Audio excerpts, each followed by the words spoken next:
Hello there, I'm Matt Vanacoro, and today I am really excited to check out Darklight IIx from UVI with you. Darklight IIx is a collection inspired by a legendary and revered synth from the 80s.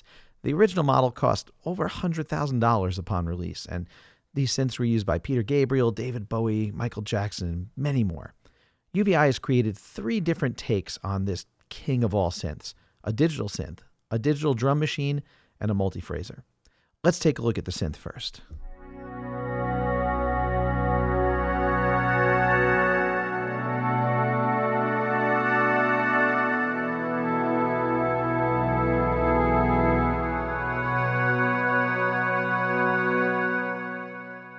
It's got such a big, wide, and ominous sound.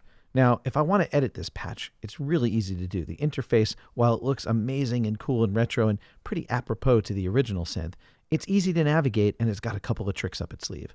I can adjust the attack of that pad right here if I want it to be a little bit more quick so I can really hear the sound right away.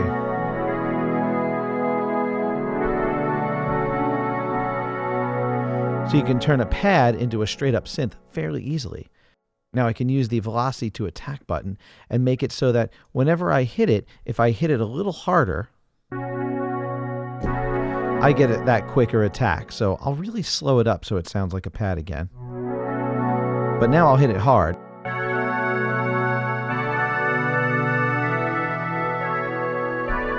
So you've got the ability to play it like a pad at a softer level, but hit it a little harder to get more of a typical synth. You can adjust the velocity sensitivity right there to the left. So I've got this whole envelope there to craft the way I want it to sound. Now let's jump into another sound. Melodium.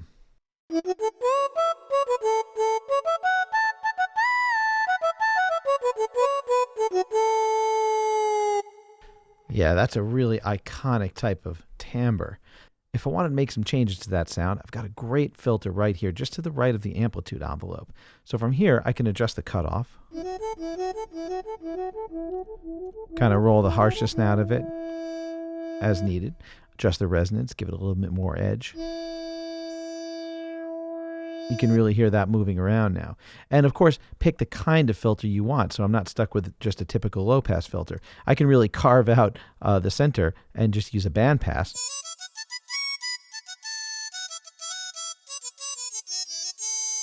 So it's great. This synth can go from like lead synth to background synth, instantly by popping that on, popping a little bit of that delay on. You can give the synth a totally character, all from the same patch. So it's a really versatile synth. Let's take a look at some keyboard sounds.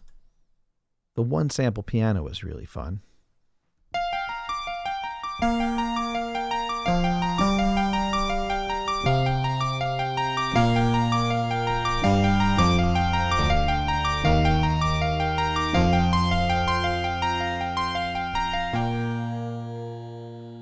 Yeah, it's got a lot of character. Now, one of the things that's cool about this is the stereo mode is really useful in this particular patch. So you'll see right here with the stereo area, I've got it on alternating. And with that, it's alternating from ear to ear with every note. If I wanted to hear it a little more drastically, I adjust the spread knob to really spread it wide.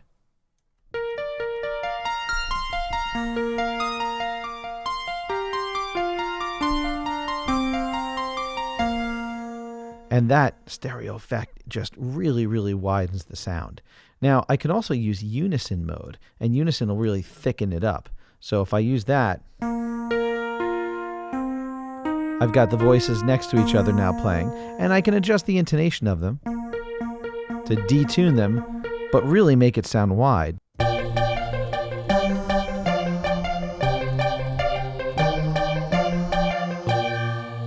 So the entire stereo area between alternating, unison, the spreading, the tuning, the color can really add a lot of character to your sounds and can really help you to take some original samples but throw a little bit of modern flair on them and get a little bit more mileage out of them. Now, speaking of original samples, let's jump into a really typical sound from this type of machine. So this patch, Fair Attack.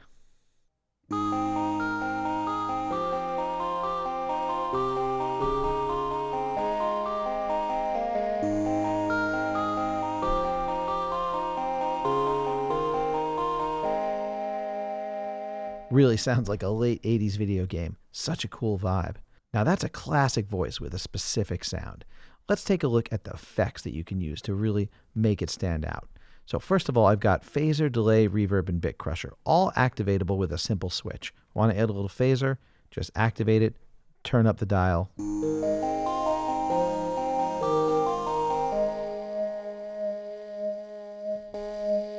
You can really hear that phaser sort of ticking along there. So with any of these effects, they are really, really easy to activate quickly.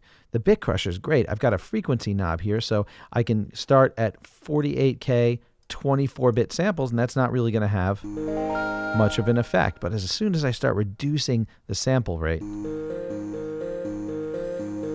you hear those lovely artifacts coming in. And then if you reduce the amount of bits that can represent the sound,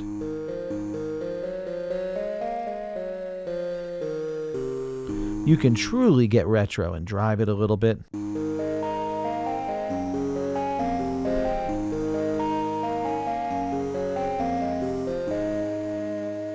There's just no limit to what you can do to these sounds to bring out even more character than the original piece had.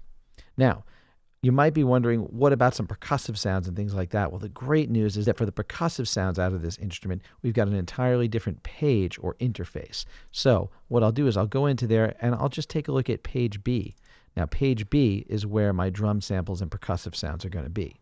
If you want to load up a preset, you do so right here where it says preset. So I'll click on there and I'll open up Electro Light. Let's check that one out.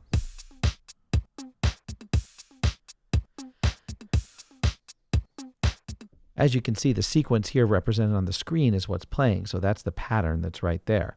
Now the MIDI notes are there and they're mapped. The cool thing is that if you take a look here at the colors, the MIDI notes are mapped to your standard general MIDI notes. So if I play this C, I've got my kick drum. If I play this F sharp, I've got my hi-hat. I've got the different versions of the snare drum. I've got a couple of toms. So if you were to open up a standard MIDI drum beat that you made with another drum instrument, you just wanted to give it that, dark light flair, you can. You can expect that most of it will work, and then you can make your adjustments as needed to map any notes that might be outside there. So the sequence is pretty great. You can just play the sequence by holding down that red C note right there. The other way you can activate it is with a latchable play button. So you just tap play right there, and you're good to go. So while that's going on, I can make a couple of changes. I can change the volume of an instrument like the snare. I can mute it by deactivating it. And of course, you can change the tuning of any of these. If I want the bass drum to be a little deeper, the snare to be a little higher. Amazing how much just a little bit of intonation adjustment changes the complete character of the whole beat. And of course, you can make your own sequences. Now, let's jump in another one. Let's take a look at time and back. Let's check that sequence out. So it's very diverse. It definitely sounds a lot different than the last one. Let's latch it and make a few adjustments. Right here on the right, you'll see the UVI filter. I can adjust this and kind of slide between low pass and high pass. So I can lighten up this whole beat by pulling out some of the low-end frequencies out of the kick and snare. Very cool. And I can even swap out some of these samples. So right now, if you listen to that sample for the snare, let's pick a different one. Or a different one.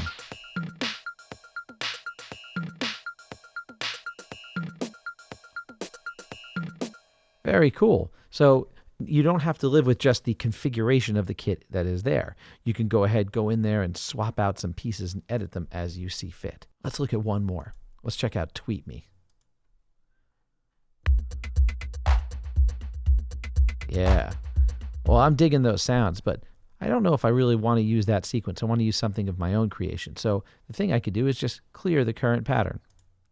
And now I can quickly just click in and drop in those notes right where I want them to be. So if I hold that down, there's my kick drum.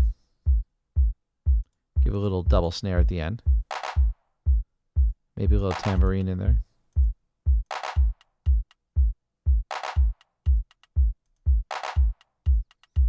Maybe add one more note there to the toms.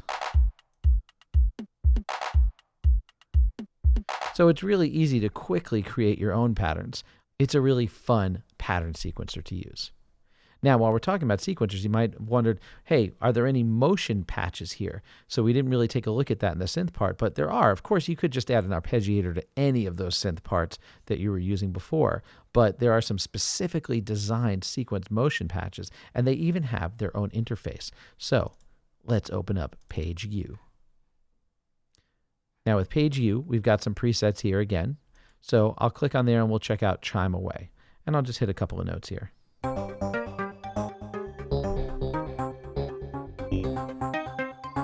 So I can play it in octaves, in fifths. All depends on how the sequence is shaking out, of course. So you hold down a note and you're getting this really, really cool motion sequence. It's a lot more than just an arpeggiator. We've got rhythmic values, we've got note values underneath there, we've got volume values, and even an octave shifter on the side. So this offset will rotate the octave up or down. So we've got 3 layers you're working with, 3 different synths. Let's isolate some. Let's listen to just the first one. Now, if I'm worried about the intonation of it, of course, I can make all of these in octave and fifth safe division. So I can get rid of anything that's not a 12 or a 7. A 7 would be a fifth, 7 half steps. And these, let's do -7. Let's do -7 and then 0. So now if I'm worried about this, staying in tune with whatever piece I'm doing, the steps are easy enough to configure. And from there, I'll enable the second layer, which already has all octaves in it. And I can rotate the instrument in that second layer if I want to. So I click right here, and I'm able to switch to anything I want. So in this case, let's go to the old pizzicato viola. Oh yeah, we got some cool sounds there. Now, I'm going to enable this third layer, and although some of those notes are going to be, looks like thirds going there, or fourths, but that's okay. The other ones are all in tune. So let's take a listen to that third layer. Now you'll notice that third layer is going a little slower than the others. Check out the resolution. It's playing this sequence back, but at a resolution of 1/8 notes, time resolution, instead of 1/16. So I can slow it down to quarter notes and really bring the speed back. I'll raise it up so we're really hearing it.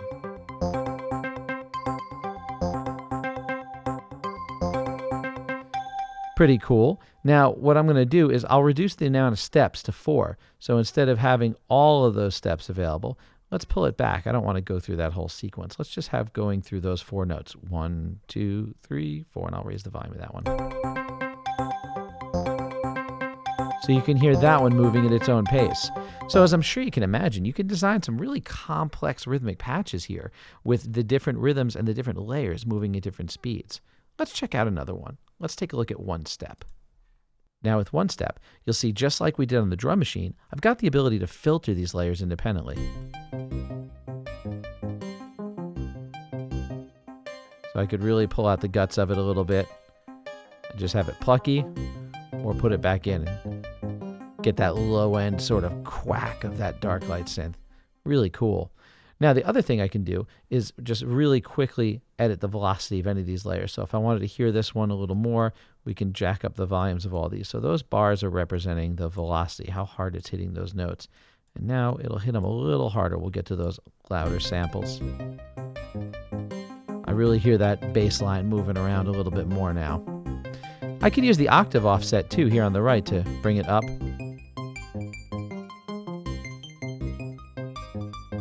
So you can shift the octaves of any of those layers to really customize it to get it to be where you want it to be. It's a really, really, really flexible sequencer page, and it's just a lot of fun to use. All 3 pages bring the fun into making music with this synth. So you've got a lot of great samples. You've got a lot of ways to interact and work with these samples, and a lot of really, really classic sounds from this era in Darklight IIx. Highly recommend that you check it out from UVI.